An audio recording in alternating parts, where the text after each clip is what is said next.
행복의 문 여는 창의문교회의 화요일 매일 큐티 시간입니다. 약할 때 강함 대신에 찬양 드리겠습니다.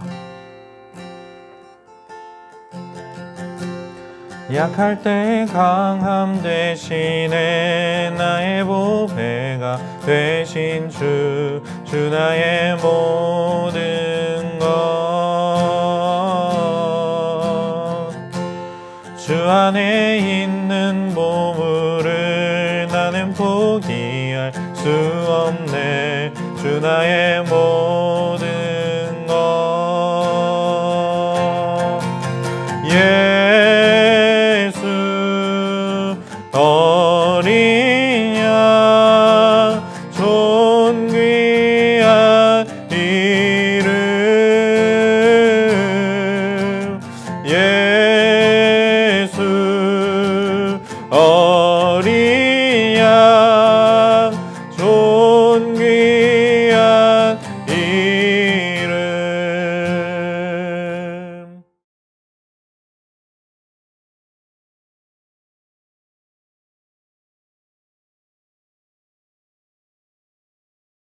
명절 끝날 곧 큰 날에 예수께서 서서 외쳐 이르시되 누구든지 목마르거든 내게로 와서 마시라.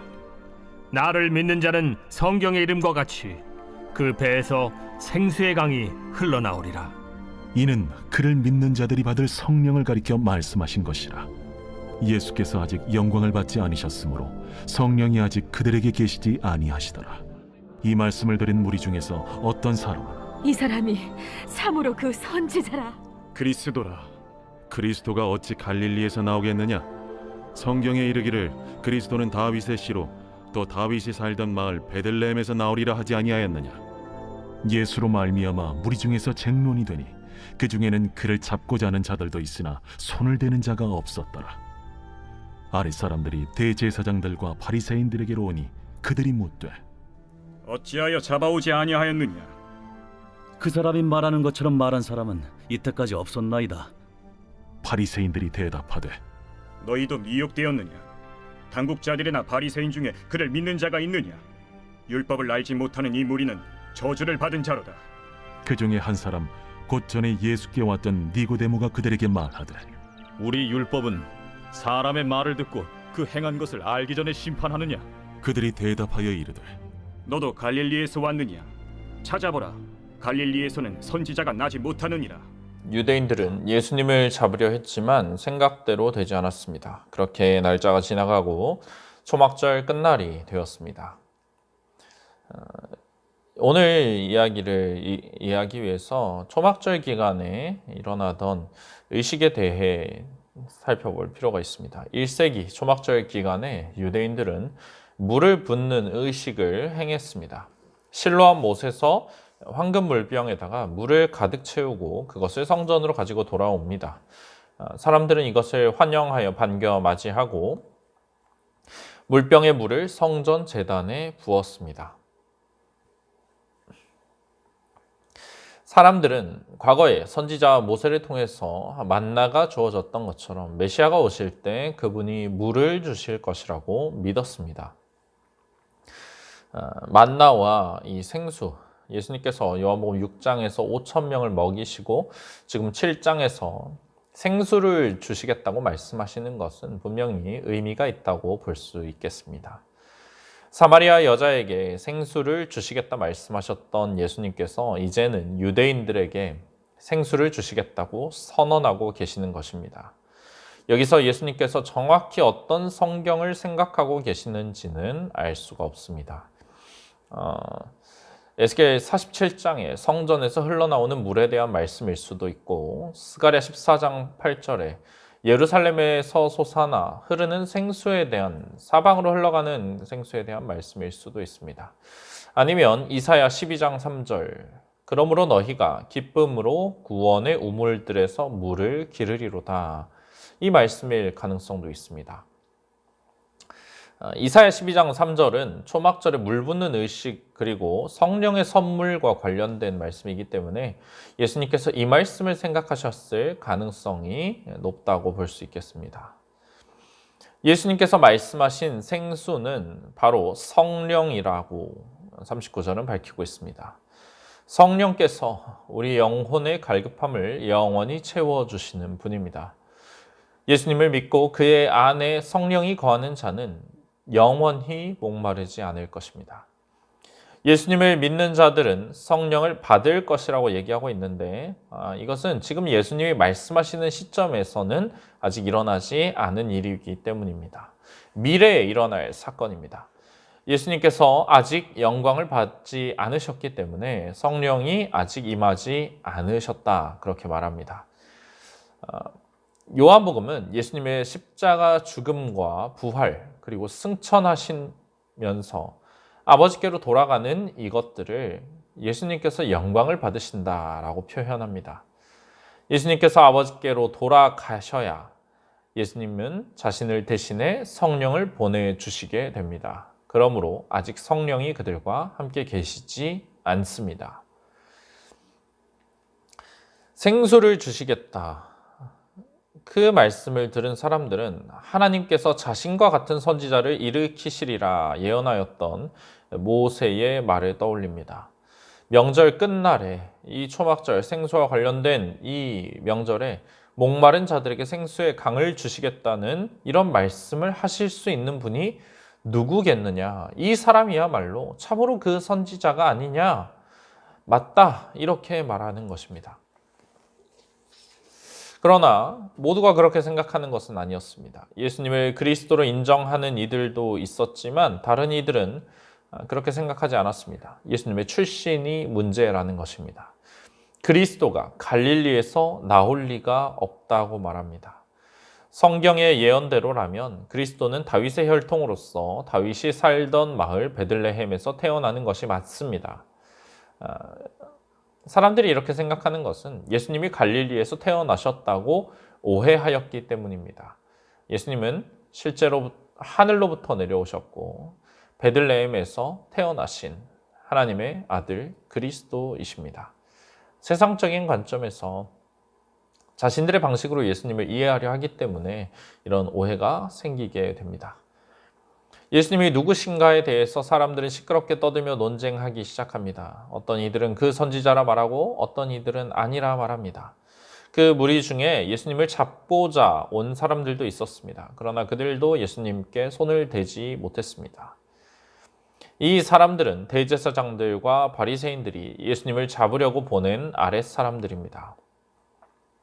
그들이 소득 없이 돌아온 것을 보고 대제사장들과 바리새인들은 이유를 묻습니다. 왜 잡아오지 않았느냐 하니 그들이 말합니다. 그 사람이 말하는 것처럼 말한 사람은 이때까지 없었나이다. 그들은 예수님의 말씀에 충격을 받았습니다. 공관복음은 예수님의 가르치심이 권위 있는 자와 같고 서기관들과 같지 않았기 때문에 그것을 들은 사람들이 충격을 받았다라고 말합니다. 물론 이 아랫 사람들도 그것을 느꼈을 것입니다. 그런데 이 요한복음에서 지금 말하고자 하는 것은 그것도 있지만 초막절에 목마른 자들에게 생수를 제공하시겠다는 그 예수님의 말씀의 내용인 듯합니다. 누구도 이렇게 목마른 사람들에게 생수를 주겠다고 말한 사람이 없었다는 것입니다. 그들은 이런 말을 하실 수 있는 예수님이 누구신가? 그분은 보통 사람이 아니구나. 어쩌면 우리가 손을 대었다가 큰일이 날 수 있겠다. 그렇게 생각한 것 같습니다. 거짓 선지자를 잡아오라는 명령을 들었을 텐데 이분이 거짓 선지자가 맞는가? 어쩌면 참으로 우리가 기다려왔던 그 메시아가 맞을 수도 있겠다는 생각을 했을 것입니다. 이 말을 들은 바리새인들은 격한 반응을 보입니다. 너희도 미혹되었느냐? 바리새인들에게 있어서 예수님은 자기들 바리새인들을 따라야 할 자들을 빼앗아가는, 훔쳐가는, 미혹하는 자다. 그렇게 여기고 있었습니다. 이미 예수님을 거짓을 말하는 자, 속이는 자라고 단정을 지었습니다. 그러니 정당한 평가를 내릴 수가 없습니다. 그들은 이 아랫 사람들에게 보아라, 당국자들이나 바리새인 중에 그를 믿는 자가 있느냐라고 말합니다. 높은 자리에 있는 사람들, 율법에 대한 지식이 있는 우리 같은 이들 중에 예수님을 믿는 사람은 없다는 말입니다. 너희처럼 뭣도 모르고 대단한 것도 없는 사람들이나 거기에 속아서 믿는 거다. 그런 말을 하고 있습니다. 아이러니한 것은 이 말이 끝나고 곧바로 그들 중 한 사람 니고데모가 예수님을 위해 변호하는 말을 한다는 것입니다. 또 요한복음 12장 42절을 보면 관리 중에도 예수님을 믿는 자가 많았다라고 말하고 있습니다. 그러나 그들이 그 사실을 드러내게 말하지 못할 뿐인데, 왜냐하면 이 바리새인들에 의해서 출교를 당할까 두려워하기 때문입니다. 이 바리새인들의 말과는 다르게 율법에 대한 지식이 있고 세상에서 성공한 사람들 중에도 예수님을 믿는 자들이 분명히 존재하고 있었습니다. 그러면서 바리새인들은 율법을 알지 못하는 이 무리는 저주를 받은 자로다라고 덧붙입니다. 이 아랫사람들, 말씀을 알지 못하니까 사람들의 영향을 받아서 이리저리 휘둘리는 불쌍한 자다, 저주받은 자다, 그렇게 말하고 있는 것입니다. 너희는 율법을 잘 알고 있고 하나님의 말씀을 완전히 꿰고 있는 우리 바리새인들의 말만 믿고 따르면 된다. 뭘 생각하고 판단을 하려고 하느냐, 그런 말을 하고 있습니다. 이 바리새인들이 다른 이들을 어떤 시선으로 바라보고 있는지를 잘 보여주는 말씀입니다. 자신들처럼 율법 규정과 전통을 엄밀하게 준수하는 사람들이 없다고 바리새인들은 생각합니다. 그렇지 않은 삶을 사는 이 유대인들, 보통의 유대인들을 그들은 멸시합니다. 부정하다고 여깁니다. 이방인만큼은 아니겠지만 우리 바리새인들이 접촉해서는 안 되는, 우리보다 더 열등한 그런 신앙적 수준에 있는 이들로 생각합니다. 동일 선상이 아니라는 것입니다. 이런 바리새인들을 종교의 스승으로 여긴다면 어떤 소망이 있겠습니까? 실제로 저주를 받은 것은 율법을 알지 못하는 이 무리가 아니라 알면서도 예수님을 거부한 자신들인데 말입니다. 그들의 이러한 교만을 예수님께서 꾸짖으시는데 다 이유가 있습니다. 바리새인들 중 한 사람 니고데모가 입을 엽니다. 이 니고데모는 전에 예수님께 와서 가르침을 받았던 자입니다. 니고데모는 유대인의 지도자이면서 바리새인인 인물입니다. 바리새인들의 행동에 지금 잘못이 있다고 지적합니다. 신명기는 이스라엘의 재판장들에게 판결을 내리기 전 송사를 철저하게 살피라고 명하고 있습니다. 두세 증인을 통해서 증거가 확보될 때에야 판결을 내릴 수가 있습니다. 그리고 만약 피고가 자신의 결백에 대해서 주장을 한다면 누가 위증을 하고 있는가, 거짓을 누가 말하고 있는가 철저하게 살펴야 합니다. 유대 전승인 미시나에서도 그렇게 가르치고 있습니다. 이것을 누구보다 잘 알 바리새인들이 예수님께 대해서는 그렇게 하고 있지 않다는 것입니다. 예수님의 주장에 대해서 전혀 듣지 않고 제대로 된 증인도 없이 유죄를 판결하고 벌하려 하고 있다는 것입니다. 니고데모는 당신들의 이러한 행위가 당신들이 그토록 자랑해왔던 율법과 전통을 어기는 것이 아니냐라고 지적하고 있습니다. 니고데모가 아직 예수님을 믿는 믿음을 공개적으로 드러내지는 않았지만 예수님을 믿고 있기 때문에 돕고자 하는 그런 태도를 보이고 있습니다. 이러한 니고데모의 행동은 바리새인들의 본심이 무엇인지를 보여줍니다. 그들이 정말 하나님을 경외해서 율법을 잘 지키려고 그래서 예수님을 모함한 것이 아니라 예수님을 시기하고 질투하였기 때문에 그렇게 한 것이라는 것을 보여줍니다.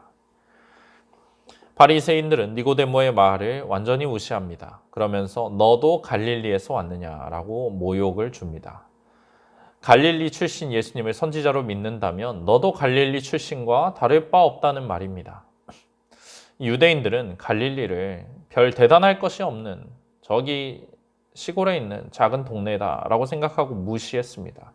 그렇기 때문에 이것은 니고데모를 공격하는 그러한 발언입니다. 니고데모는 이처럼 공격을 받았지만 계속해서 예수님을 따릅니다. 결국 예수님의 죽으심 이후에 자신이 할 수 있는 최대한의 정성으로 장례를 치러드리게 됩니다. 정말 하나님을 잘 아는 자가 누구인가? 하나님의 뜻에 대해서, 하나님의 말씀에 대해서 제대로 아는 자가 누구인가? 그런 질문을 오늘 요한복음은 우리에게 던지고 있습니다. 바리새인들, 율법을 연구하고 지킨다고 자랑하고 다른 이들을 깔보던 이들보다 오히려 그들이 저주받았다고 여기던 평범한 사람들이 예수님에 대해서 더 잘 알고 있었고 또 믿어가는 그러한 모습을 보여줍니다. 교만을 내려놓고 겸손히 예수님 앞에 나아갈 때 우리가 그분을 제대로 알 수 있고 그분께서 주시는 그 영원한 생수를, 성령을 온전히 누릴 수 있는 줄 믿습니다. 주신 말씀을 기억하며 주님 앞에 나아가시겠습니다.